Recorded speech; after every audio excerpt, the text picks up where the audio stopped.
नवरात्रीच्या दिवसांमध्ये श्री दुर्गा सप्तशती या ग्रंथाचे पारायण केल्यामुळे आणि त्यांचे वाचन केल्यामुळे, श्रवण केल्यामुळे आपल्याला काय फलश्रुती मिळते, आपल्याला काय फळ मिळते, तसेच हे व्रत कसे करावे, याची पूजा कशी करावी, अगदी पहिल्या दिवसापासून ते शेवटच्या 10व्या दिवसापर्यंतची पूर्ण माहिती आपण या व्हिडिओमध्ये जाणून घेणार आहोत. तत्पूर्वी जर व्हिडिओला लाईक, शेअर केले नसेल, सबस्क्राईब केले नसेल तर अवश्य सबस्क्राईब करा. कमेंट्स मध्ये जय श्री दुर्गा माते असं जरूर लिहा. तर आपली चिंता दूर होईल, दुष्ट आणि बलवान शत्रूंचे भय नाहीसे होईल, शत्रू निष्प्रभ होतील, आपल्या घरावर, आपल्या जमिनीवर दुसऱ्यांनी कब्जा केला असेल तर तो ताबा मिळेल, वादविवादामध्ये जय होईल, आपल्याला धन मिळेल, सुंदर सुलक्षणी पती मिळेल, पत्नी मिळेल, भूत पिशाच्य बाधा ही नाहीशी होते, वाईट स्वप्नांचा परिहार होतो, सर्व इष्ट कामना पूर्ण होतात, सर्व मनोकामना पूर्ण होतात, लाभ होतो, संपत्ती प्राप्त होते, शक्ती वाढते, चांगली संतती होते, संतती सौख्य लाभते, इष्ट लाभ होतात, भविष्याची चिंता दूर होते, मोक्ष मिळतो, रोग निवारण होते आणि आपल्याला आरोग्य लाभते. तसेच मनोवांशिक आपले जे काही मनातली इच्छा असतात त्या सर्व आपल्याला प्राप्त होतात, आपल्या पूर्ण होतात. पारायणातील संपूर्ण ग्रंथ पारायण कार्यातील अडचणी दूर होऊन कार्यसिद्धी होते, भगवती दुर्गा मातेची प्रसन्नता आणि कृपा दृष्टी लाभते आणि तिच्या प्रसादाने सर्व काही मंगल होते. शारदीय नवरात्रीच्या दिवसांमध्ये घटस्थापना, बीजरोपण, अखंड दीप हे सर्व विधी आपल्या कुलधर्मांना व संप्रदायांना, परंपरांना अनुसरून आपल्या घरातील जाणत्या माणसांच्या मार्गदर्शनानुसार करावीत. ज्यांच्याकडे घटस्थापना होत नाही त्यांनी शुद्ध जागी चौरंग मांडावा, त्याच्यावर वस्त्राचे लाल केशरी रंगाचे आसन अंथरावे, त्यावर सिंहारूढ किंवा व्याघ्रारूढ देवीची तस्बीर किंवा मूर्ती स्थापन करावी. स्वतःचे सामर्थ्य पाहून नवरात्र काळात उपवास नियम निश्चित करावेत, ब्रह्मचर्य पाळावे, भूमीवर शयन करावे, चटई लोकरीचे अंथरून पांघरून चालेल, नेहमीची उशी घेऊ नये, त्याऐवजी लोकरीच्या वस्त्राची घडी घ्यावी. ज्यांच्या कुळात कुलाचार म्हणून देवीला मद्य, मांस, रुधिर अर्पण करण्याची परंपरा असेल त्या लोकांनी आपल्या कुळाच्या पुरोहिताला विचारून अर्चना करावी. पहिल्या दिवशी घरातील देव्हाऱ्यासमोर उभे राहून उपासनेचा संकल्प करावा, उपासना निर्विघ्न पार पडावी व देवीने कृपा करावी म्हणून विनंती करावी. उपासना करताना नित्य लवकर उठावे, स्नानोत्तर शुभ्र वस्त्र नेसावीत, भस्म किंवा गंधाचा तिलक लावावा, देवाची नित्य पूजा करावी आणि लोकरीच्या आसनावर पूर्व दिशेला किंवा देवताभूक म्हणजे उत्तर दिशेला बसावे. चौरंगावरील देवीची पंचोपचारे म्हणजे गंध, लाल पुष्प, धूप, दीप आणि नैवेद्य हे घेऊन पूजा करावी. ग्रंथाचे पूजन करावे. पाठ म्हणताना चित्त सावध आणि एकाग्र असावे.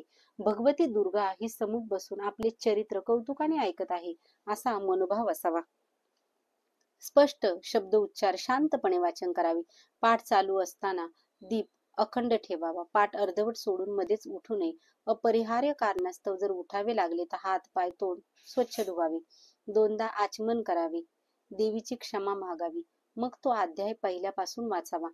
वायू विकार घडल्यास आचमन करावे किंवा उजव्या हाताने उजव्या कानास स्पर्श करावा.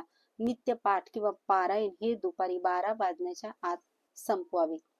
या ग्रंथाचे संपूर्ण पारायणासाठी मंगळवार आणि शुक्रवार हे दिवस कोणत्याही पक्षातील अष्टमी, नवमी, चतुर्दशी या तिथी या योग्य आहेत. दोन्ही नवरात्रीमध्ये 9 दिवसांमध्ये 9 पारायणे केली तरी चालतात. नवरात्रीमध्ये ज्यांना या ग्रंथाची नित्य पारायणे करणे शक्य नाही त्यांनी पुढील प्रमाणे वाचन अर्थात पारायणे करावी. पहिल्या दिवसात प्रथम चौरंगावर स्थापन केलेल्या देवीच्या आणि ग्रंथाची पंचोपचाराद्वारे म्हणजे गंध, पुष्प, धूप, दीप आणि नैवेद्य या उपचारांनी पूजा करावी. त्यानंतर सप्तशतीचा पाठ सफल होण्यासाठी शापोद्वार मंत्राचा 7 वेळा, उत्कीलन मंत्राचा 21 वेळा आणि मृत संजीवनी मंत्राचा 7 वेळा जप करावा. म्हणजे पूजा सप्तशतीचा पाठ सफल होण्यासाठी आपण या मंत्रांचा जप करणं आवश्यक आहे. ते मंत्र असे आहेत, ते डिस्क्रिप्शन मध्ये तुम्हाला देण्यात येतील.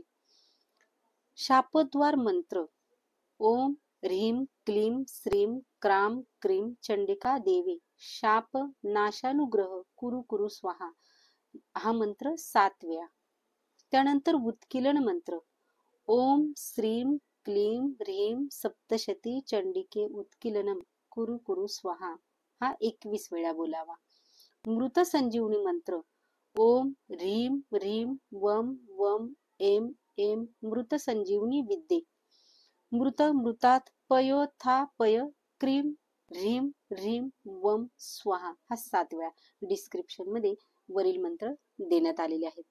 या मंत्र जपानंतर सप्तश्लोकी दुर्गा स्तोत्र, श्री दुर्गा अष्टोत्तर शतनाम स्तोत्र, देवी कवच, अर्गला स्तोत्र, कीलक स्तोत्र, वेदोक्त रात्री सूक्त, तंत्रोक्त रात्री सूक्त आणि देवी अथर्व शीर्ष या स्तोत्रांचे वाचन करावे. त्यानंतर ओम एम ह्रीं क्लीं चामुंडाय विच्छे या नरवाण मंत्राचा तुळशीच्या माळेवरती 108 वेळा जप करावा. हा जप देवीला समर्पित करण्यासाठी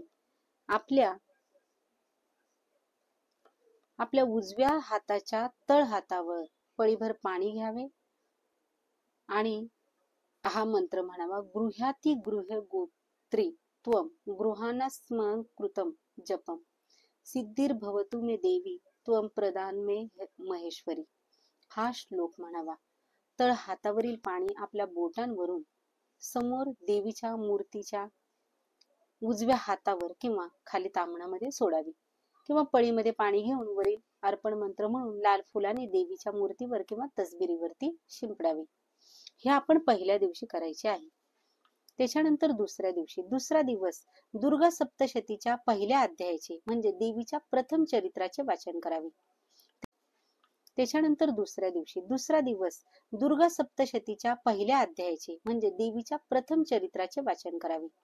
त्यानंतर तिसरा दिवस दुर्गा सप्तशतीच्या दुसऱ्या, तिसऱ्या आणि चौथ्या अध्यायाचे म्हणजे देवीच्या मध्यम चरित्राचे वाचन करावे.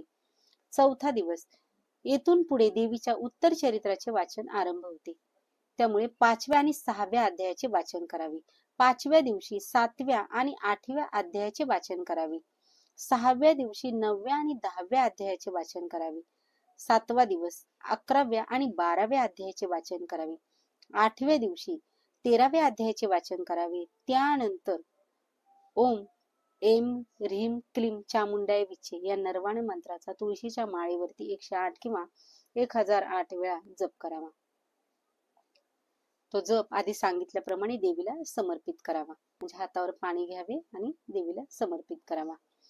9व्या दिवशी ऋग्वेदोक्त देवी सूक्त, तंत्रोक्त देवी सूक्त, प्राधानिक रहस्य, वैयक्तिक रहस्य व मूर्ती रहस्य यांचे क्रमाने वाचन करावे. जरी वाचन संस्कृत मध्ये असेल, करता येत नसेल तर आपल्या व्हिडिओमध्ये पुढे येणारच आहेत. ते तुम्ही सबस्क्राईब जर चॅनेलला करून ठेवलं तर तुम्हाला ते पुढे मिळत जातील. त्यानंतर सप्तशती पाठापूर्वी शापोद्वार मंत्राचा 7 वेळा, उत्कीलन मंत्राचा 21 वेळा आणि मृत संजीवनी मंत्राचा 7 वेळा जप केलेला असल्यास तो त्याच क्रमाने आता पुन्हा करा. जो सुरुवातीला सांगितलेला आहे तो आता पुन्हा करावा. जप पूर्ण झाल्यावरती क्षमा प्रार्थना, श्री दुर्गा मानस पूजा, दुर्गा द्वा त्रिशन्ना म माला, दैव पराधक्ष मापन स्तोत्र, सिद्ध कुंजिका स्तोत्र, देवीमयी, श्री दुर्गा चालिसा आणि श्री दुर्गा अष्टोत्तर शतनामावली याचे वाचन करावे. दुर्गा पाठाच्या फलप्राप्तीसाठी उपरोक्त 2 सुक्ते, 3 रहस्ये आणि दैव पराधक्ष मापन स्तोत्र आणि सिद्ध कुंजिका स्तोत्र यांचे वाचन म्हणजे वरती सांगितलेलं याचे वाचन आवश्यक आहे. 10वा दिवस दशमीला सकाळी देवीची उत्तर पूजा करून शास्त्रोक्त रीतीने पूजा विसर्जित करावी. आपल्या कुटुंबामध्ये त्याच दिवसामध्ये जर सोयर सुतक मध्ये आले तर ज्याला सुतक नसेल अशा व्यक्तीकडून ही उपासना पूर्ण करून घ्यावी. त्या व्यक्तीला योग्य ती दक्षिणा दान द्यावे. याबाबत पुरोहिताचा सल्ला घ्यावा. त्यांना आपल्या घरी येऊन उपासना पूर्ण करण्याची विनंती करावी. नवरात्रीतील कन्यापूजन. नवरात्र उपासनेमध्ये काही ठिकाणी कन्यापूजन करतात. अष्टमी किंवा नवमीच्या दिवशी 9 कन्यांना किंवा कमीत कमी 3 कन्यांना घरी आमंत्रित करावे. या कन्या 2 वर्षापेक्षा लहान आणि 10 वर्षापेक्षा मोठ्या नसाव्यात. 2 वर्षांची कन्याकुमारी, 3 वर्षांची त्रिमूर्ती, 4 वर्षांची कल्याणी, 5 वर्षांची रोहिणी, 6 वर्षांची कालिका, 7 वर्षांची चंडिका, 8 वर्षाची शांभवी, 9 वर्षांची दुर्गा आणि 10 वर्षांची कन्या सुभद्रा म्हणून मानली जाते. त्यांचे नमस्कार मंत्र पुढील प्रमाणे आहेत. ओम कुर्माये नमः, दुसरा ओम त्रिमूर्ते नमः, तिसरा ओम कल्याणे नमः, चौथा रोहिणे नमः, रोहिणे नमः कालिकाय नमः, सहावा चंडिकाय नमः, शांभव्ये नमः, आठवा दुर्गाय नमः, नववा सुभद्राय नमः.